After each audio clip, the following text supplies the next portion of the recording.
Okay, thank you, ladies and gentlemen. We'll start our next press conference now. If you're here from the Cannes press conference, please remain. I think you'll be very glad that you did.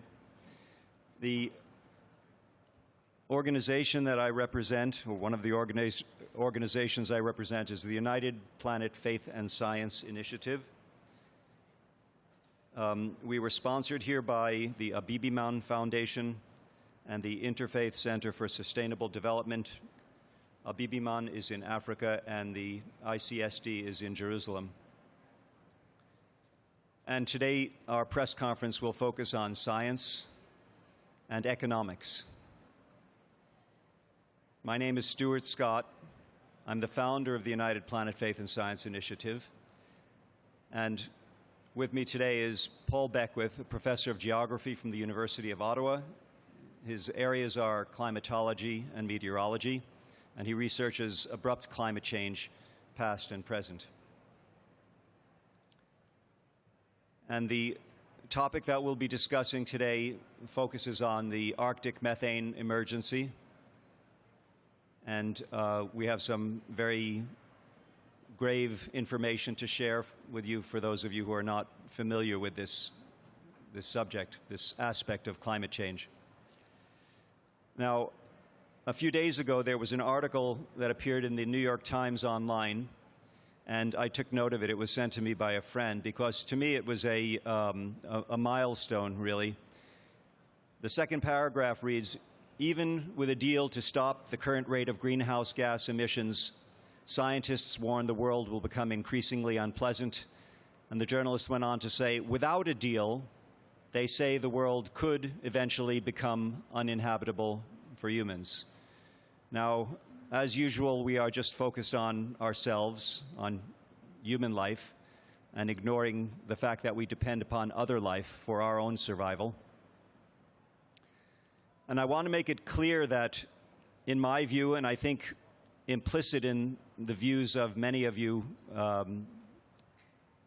is the fact that what we are negotiating here is not a deal so much between the global north and the global south, as much as we are negotiating a deal between life on Earth, the well-being of life on Earth, and money. This is implicit in the press conferences that you will hear up here often. The last press conference that we followed upon from Cannes, where they point out the specific areas where moneyed forces are opposing progress. But I want to make it very much clearer in the presentation that I'll give you today, and I'll return to the subject of money and economics. But let's go to the Arctic. This is a view of the polar ice cap in late summer, when it's at its minimum in late summer of 1980. Here's one data point just a few years later, in 2007. And lest you think I'm cooking the data, here is the record, where each color represents a different month of the year, late summer being the lowest. And recently, scientists began to realize that they could no longer plot the decline of ice in a linear manner because it was behaving in an exponential manner. The Arctic sea ice is decaying exponentially, and it may disappear in summer, late summer completely, as soon as next year. Sometime between next year and 2020 is most likely, we believe. Returning to the Arctic region, I want to point your attention to that area, a submerged shelf off of Siberia that is approximately 70 meters, about 200 feet below water. During ice ages past, it was above water, and there was abundant life there at times. And now that life is decomposed under the sediments of that East Siberian Arctic shelf and has turned into something else. Here's another view, a map view of the East Siberian Arctic shelf. And as you'll read the caption, it says that that shallow ledge of submerged sea shelf is estimated to contain between 500 and 5,000 gigatons, billion tons of methane, a huge amount. To give you a sense of the magnitude, there are approximately 5 gigatons of methane in the atmosphere of Earth today. And we are talking about from hundreds to thousands of times that amount contained in that one shallow ledge. What you're seeing on this slide is the release of methane from one of several hundred plumes that were discovered when explorations went up there in 2007. And the notation that methane is approximately 86 times as powerful a greenhouse gas as CO2. Now, you will see variation in that number for the following reason. When the methane is emitted, it's estimated to be above 150 times as powerful a greenhouse gas as CO2. Over 150 times as powerful. However, the methane begins to decay when it's exposed to air, and it becomes H2O and CO2. So it decays to a less impactful form of a greenhouse gas, carbon dioxide, but it does so slowly. So the 86 number is the number I've seen over a 20-year period. That number is represented as approximately 23 over a 100-year period. That is, during the first year, it's extremely dangerous, and it becomes less dangerous over time. Now, watch the methane.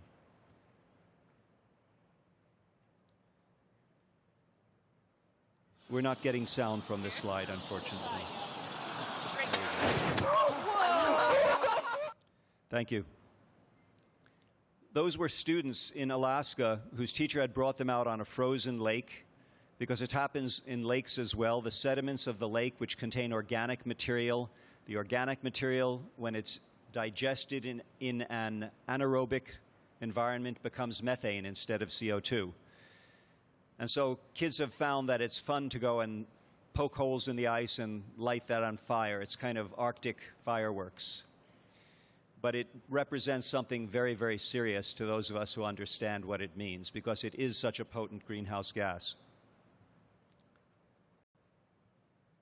So for the last 2 or 3 years, there's been a joint Russian-Alaskan expedition going out into the Siberian Sea and observing this, and they've been seeing great plumes of methane bubbling up all over the East Siberian Sea. The whole zone of millions of square miles of territory is now releasing all of its methane cover. Millions of square miles is now releasing all of its methane cover. That's Dr. Peter Wadhams, and we'll return to Dr. Wadhams in a few slides from now. Dr. Natalia Shakova leads a team of scientists, joint American-Russian scientific team, studying conditions on the East Siberian Arctic shelf. Here are her words. So the methane in the atmosphere, the total amount of methane in the atmosphere, in the current atmosphere, it's about 5 gigatons.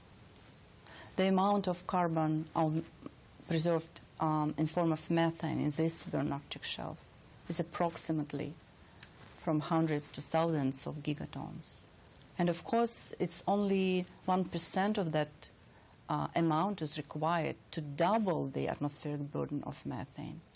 But to destabilize 1% of this carbon pool, I think it's not much effort needed, considering that the state of permafrost and the amount of methane currently involved. And one more remark from Dr. Shakova. Shortly speaking, we do not like what we see there. Absolutely do not like.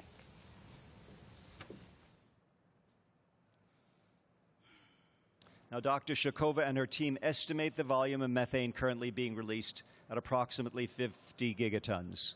That is 50 billion tons of methane. It's a pure estimate. There is no way of knowing. It could be vastly more. The question of how quickly, we don't know. Now, that 50 gigatons would represent 10 times the methane content of Earth's atmosphere today, and would more than double the Earth's burden of greenhouse gases, including CO2. That is, we would go from a 400 parts per million CO2 world to the equivalent of 800 to 1,000 parts per million.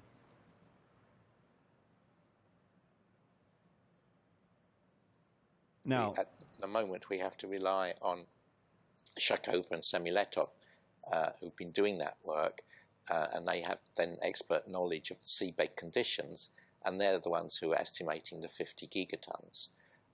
So that could be revised up or down if further work is done in that area.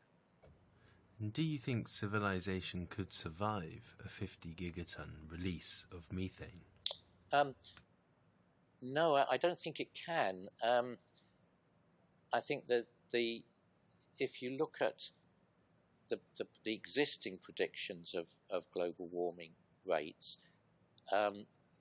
what's kind of eerie is the fact that the business as usual projections, even the cautious ones produced by IPCC, are still giving us about 4 degrees of warming by the end of the century, and with 2 degrees has been taken arbitrarily as the level beyond which nasty things happen. I don't know why it's 2 degrees, but that will be reached by the middle of the century, and 4 degrees by the end of the century. Now, 4 degrees, people who've calculated what that would do to food production, to die-off of forests, to acceleration of warming due to various extra feedbacks that kick in, that the general conclusion is pretty dire, that if you get to 4 degrees of warming, then collapse of civilization is what's going to happen, because the world won't be able to sustain anywhere near its present population. So the result will be chaos and warfare. So that's just that. The eerie thing is that that's predicted by the IPCC report, but the projection of warming by the end of the century is 4 degrees. But nowhere do they state at all that 4 degrees is a catastrophe for economically and socially for the planet. And now with this Arctic methane, you're simply adding another element to the warming, even if it's only an extra 0.6. That brings forward the date at which catastrophic warming is achieved by maybe 20 years. this is from one of the world's foremost authorities on the Arctic sea ice, Dr. Wadhams, from Cambridge University. Now, here you see 2 polar views of our planet. On the left, the methane detected November of 2008, and on the right, November 2012. This is the millions of square miles of territory now releasing its methane cover. And I'll call your attention to the scientists who collaborated on this report, an American, a Russian, and a Chinese scientist, and in particular to Dr. Ira Leifer. And I have a quote from Dr. Ira Leifer for you next in 3 parts. Some scientists are indicating we should make plans to adapt to a 4 degrees centigrade hotter world. While prudent, one wonders what portion of the population could adapt to such a world. My view is that it's just a few thousand people seeking refuge in the Arctic or Antarctica. Very grave consequences we face from our actions. Here is what's known as a methane veil that's spreading southward from the Arctic. The red at the top, well, first the yellow background, is 1750 to 1850 parts per billion. The orange, which is spreading from the methane release in the Arctic, is 1850 to 1950. And the red is above 1950, with a peak having been recorded in January of this year at almost 2,400 parts per billion. To give you some frame of reference for what that compares to, pre-industrial methane levels are estimated to have been about 720 parts per billion. So we've already gone 2.5 times the pre-industrial level. And again, methane is 150 times as powerful a greenhouse gas when it's first emitted. Now let's look at the consequences of that. What you're seeing here is a map of the world. This was compiled by the University Corporation for Atmospheric Research in 2012. And it details the drought conditions in the first decade of this century. The next 3 slides will go to the 1/3 point, the two-thirds point, and the final decade of this century. Keep your eyes on the colors red. 2030 through 39, 2060 through 69, and 2090 through 99. And it goes from red off the scale through purple and violet and to finally white. In the vernacular, the Mediterranean is toast. The heartland of the United States is toast. The ability of the world to provide food will be concentrated in just a few areas, mostly in northern China, Russia, Canada, and Alaska. That will be for feeding a population of 7 to 9 billion people, perhaps. Now, from this, you have to go to a realization, I believe. The realization that I want to bring you all to is that the operating system of global civilization is seriously flawed. Now, no one ever taught you in school that we have an operating system, but we do, in fact. And that operating system is known by two names: money and economics. It's in our language. Money makes the world go round, the bottom line. Everywhere you look, in our language, in our reality, in our human reality, money is running the show. In particular, it's known as neoclassical economics, and the name neoclassical has dropped out of the record because for the past 100 years, the neoclassical economists have held sway over the economies of Earth. And so it's no longer neoclassical economics to us, it's just economics, as though there were no alternative. Well, there is an alternative.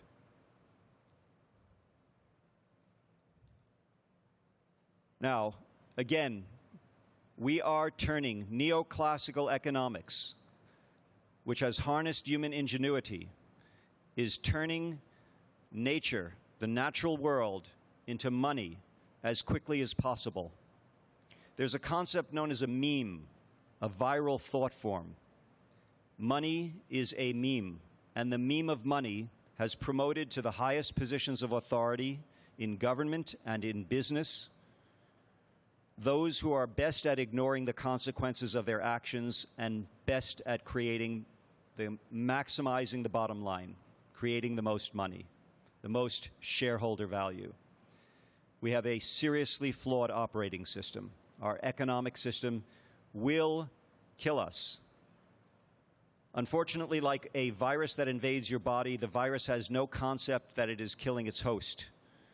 Money is killing the host, but humanity is the host. And when humanity disappears, money disappears. And until we see our predicament in these terms, we have very little hope of overcoming the predicament. There is an alternative life-affirming economic system called ecological economics, of course.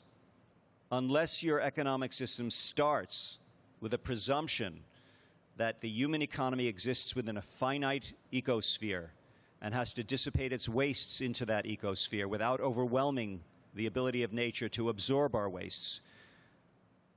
Unless you come to that realization, you're working with an untenable economic system. Here is Dr. Herman Daly, who is known as the founder of ecological economics. He worked for the World Bank for 8 years until he quit because the World Bank at that point in time had not gotten it. Now they're getting it, but they are still not willing to conceptualize, or not able, to conceptualize that they have to break from neoclassical economics. There's still this belief that we can grow the GDPs, national, global, grow, corporate. We cannot. There is nothing that can grow forever within a finite container.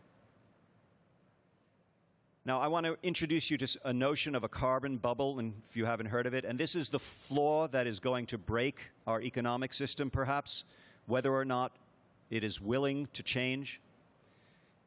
The science of the AR5, the IPCC's assessment report 5, says that in order to stay below 2 degrees centigrade of global warming, from 66% per the IPCC report to 80%, per the International Energy Agency, of all fossil fuel reserves of all companies and nations on Earth are unburnable. If we are to save our planet and humanity from runaway climate change, we have to write off what is estimated to be 28, I'm sorry, the number is wrong there, trillion dollars. I'll have to correct my slide. $28 trillion of stranded fossil fuel assets. And as investors wake up to the huge risk involved in owning fossil fuel stocks, the bubble in those overpriced stocks will begin to burst. This will happen. Sooner if we're lucky, later if we are unfortunate. This is called the carbon bubble. We don't know how soon it will happen, but there are many, many, many of us working to make it come sooner. Again, there's the correction. It's $28 trillion of losses. And there's the carbon bubble at a demonstration in the Wall Street area of Manhattan. Now, one of the ways that it is being burst is by many universities and other fiduciaries around the world, those who hold the money of others in trust. In particular, here's the website of the University of Hawaii's divestment organization, which I helped design. And it points out that endowments, pension funds, mutual funds, estates, trusts, 401ks, if you have your money in any collective vehicle, then it is invested in fossil fuels unless you've taken special measures to divest your money, to invest it in divested fiduciaries. And I predict that all fossil fuel stocks owned by all fiduciaries are liable to crash in value by 60 to 80%, and those divesting early will avoid the worst. Now, there's my email if you'd like to get in touch. And I'd like at this point to introduce Paul Beckwith, who will take the remaining time to discuss the Arctic methane problem a bit more. Hello. What happens in the Arctic does not stay in the Arctic. It's not like Las Vegas. The extreme Arctic warming amplification, which is occurring because the Arctic sea ice and the Arctic snow cover in the spring are declining exponentially. Thus, the very white and highly reflective snow and ice is being replaced by dark seawater, which is very strongly reflecting of solar energy, causing the Arctic to warm much, much faster than any part of the planet. So what this is doing is this is destabilizing the atmospheric air circulation and ocean circulation, because it is reducing the temperature gradient or difference between the equator and the pole, which slows down the jet streams, making them wavier.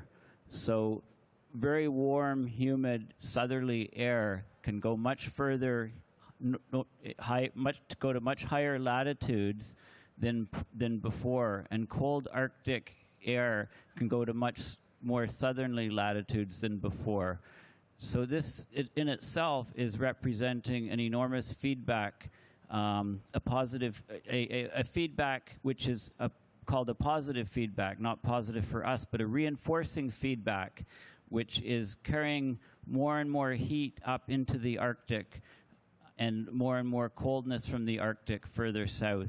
So what this will do is it will basically fracture the jet streams, and it leads us to a very different world. It leads us to a less predictable world weather-wise. It leads us to a world where weather extremes, such as torrential rains and extended droughts and floods, become to dominate the weather system. The frequency of these events, the severity of these events, the duration of these events all increase. And these events also occur in regions where we didn't have this before. For example, we get 30 centimeters of snow in the Atacama Desert, which is the driest region of the planet, unprecedented.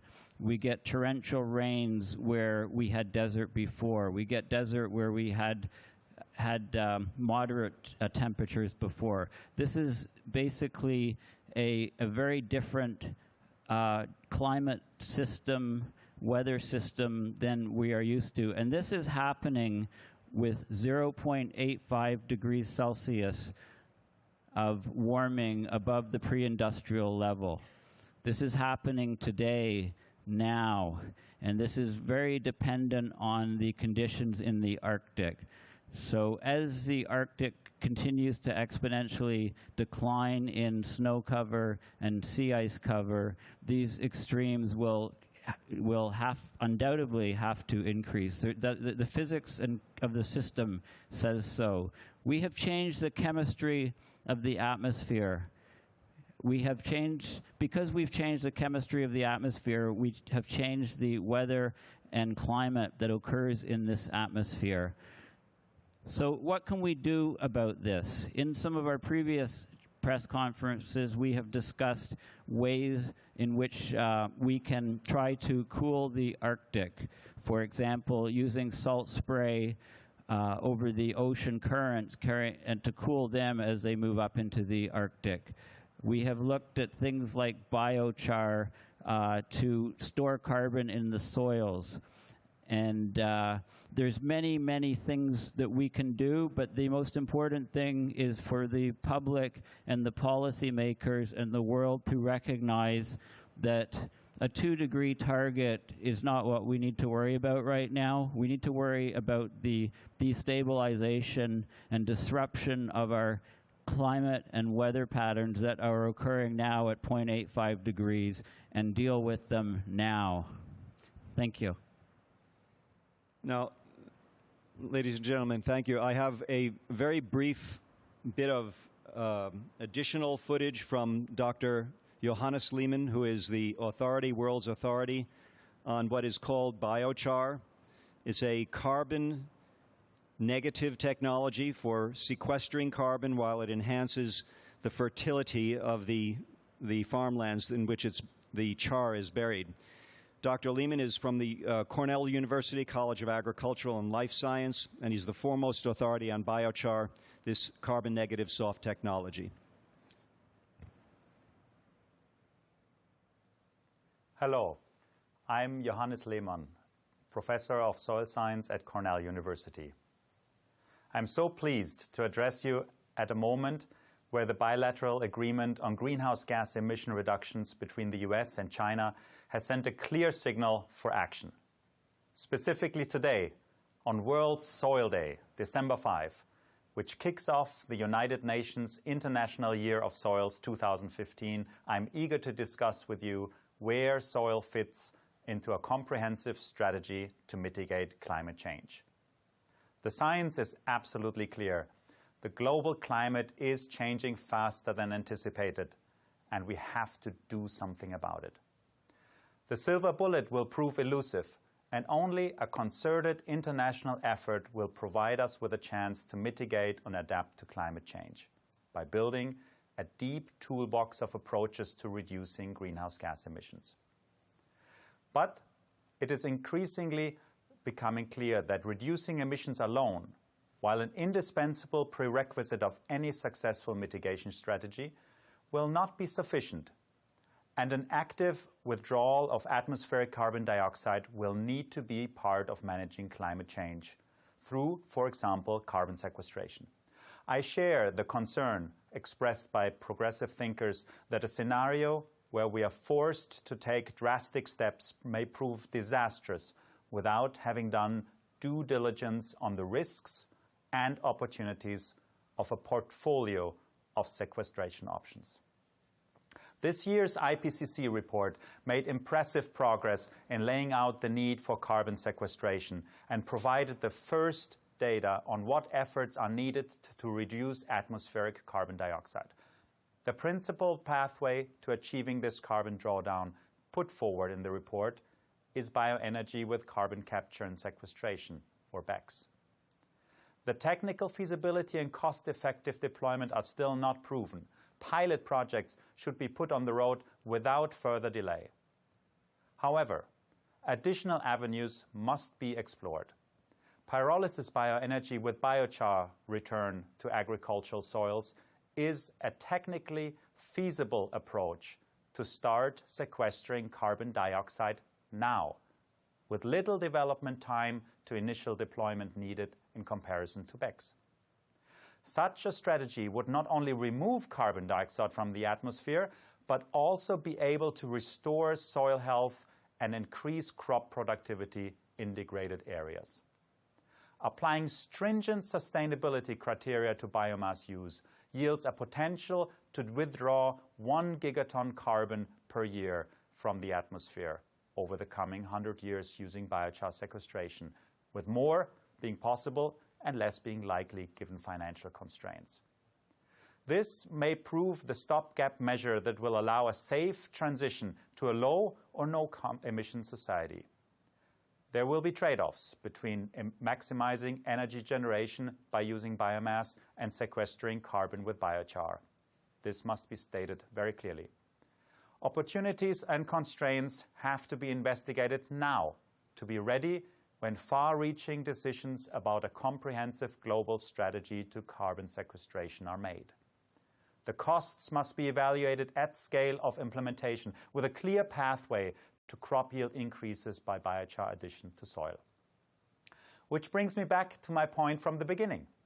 Do we want to utilize biomass only for energy, or rather a sustainability package that helps transition into climate-smart agriculture? Restoring and maintaining healthy and productive soils should, in my view, be prioritized, especially if it generates the same climate benefits at comparable costs. Thank you for your attention, and a happy World Soil Day. And thank you all for coming. We are a tiny bit over our time limit, so we'll take questions in the hallway. Thank you.